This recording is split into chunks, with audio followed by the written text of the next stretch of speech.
Welcome back to Andersen Acres. We're out here with the dogs who are crazy and playing with the cats. And we're out here today because we are going to talk a little bit about why you don't necessarily need to bring your livestock guardians inside. They're okay outside. They can mostly stay outside. You don't need to bring them in the house. Every single year, there are people who see pictures of livestock guardians or huskies out in the snow, and they comment that, oh, you should let them inside. Oh, they're gonna freeze. Oh, if you're cold, they're cold. This is not necessarily true for livestock guardians or some other breeds, to be honest.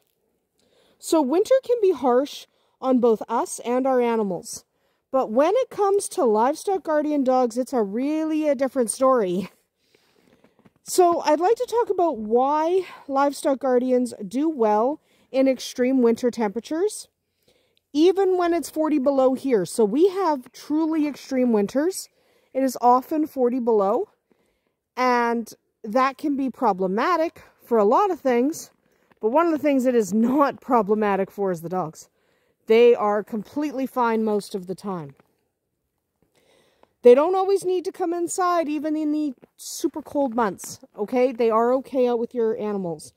If you're new to livestock guardians or considering adding one to your farm, then hopefully this little video will help you understand that they are remarkable dogs, they are fantastic dogs, and they are bred to thrive in winter. So let's talk about their natural instincts. Livestock guardian dogs were bred for harsh climates. Many of the different breeds, such as our own Great Pyrenees and Anatolian Shepherds and Maremmas, many of these come from regions where extreme cold is just a part of daily life. These breeds have seriously evolved to handle the extreme cold. Okay?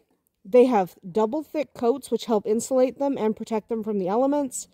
They have an undercoat that acts as insulation, helping keep the warmth close to their body, while the longer outer coat helps repel moisture and wind. Think of it like wearing a thick sweater under your parka, okay, under your winter jacket.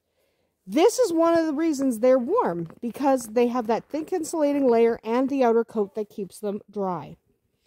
So this is one of the reasons they are well suited for life outside, even in completely freezing conditions that absolutely 100% suck. Okay? Sucks for us, not necessarily them. But aside from their coat, livestock guardians do have other physical traits that help them to adapt to the cold.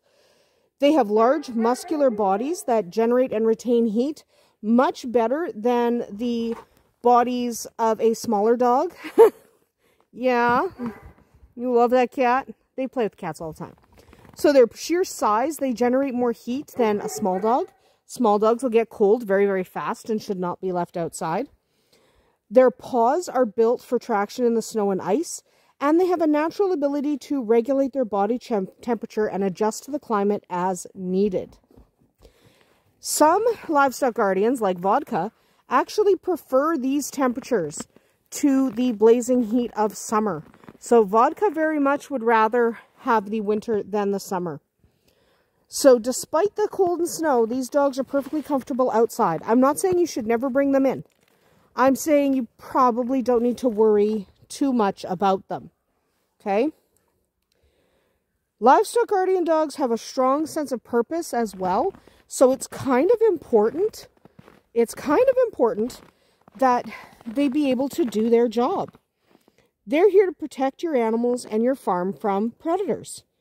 Their job doesn't stop just because it got a little bit cold. Okay? It does not stop because the temperature dropped a bit. They need to be outside in the winter because this allows them to guard their livestock, keeping a close eye on the herd and warding off any potential threats. It is really important that they be able to keep doing that. These dogs are really bred to work in any and all conditions, and there's very little that will faze them. They are, just designed to do this. They like to be in the field with their animals, and it's crucial for their mental and physical well-being for them to continue doing their job. Okay, it's really important. It's really good for them. to be able to continue doing their job. It's really important.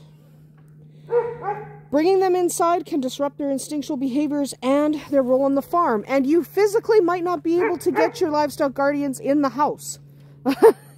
It might be incredibly, incredibly difficult to drag them in the house. Vodka's over 150 pounds. I can't drag him in if he doesn't want to go. So there might be also a size consideration. And while it's true that livestock guardians are tough, you still should keep an eye.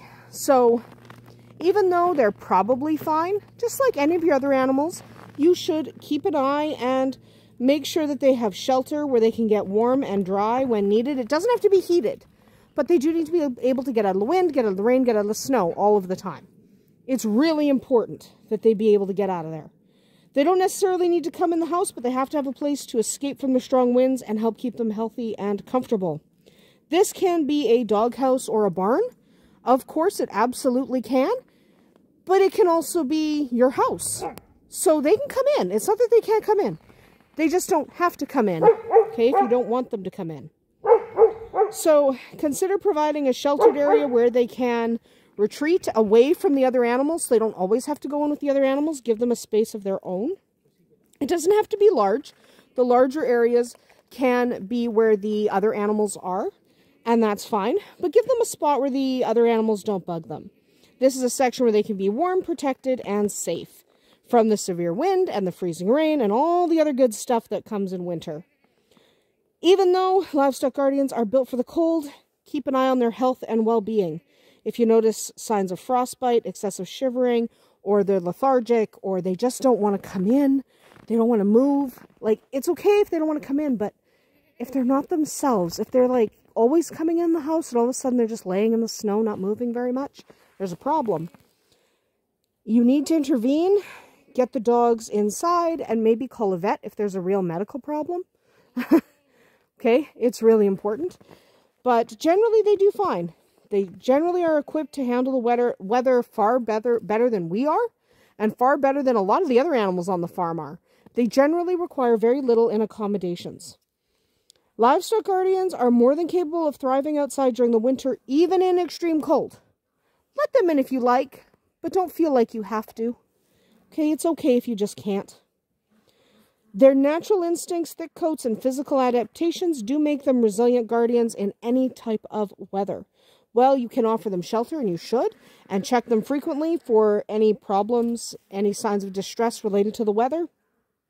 Generally, you don't need to bring them inside just because it's winter. If you want to bring them inside, you should.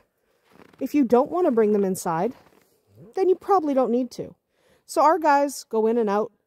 They hang out here all the time. And Vodka can be a devil of a dog to get in the house when he wants to hang out in the snow. But that's okay, because he's meant to be outside. And he loves it, and he's digging a hole. Excellent.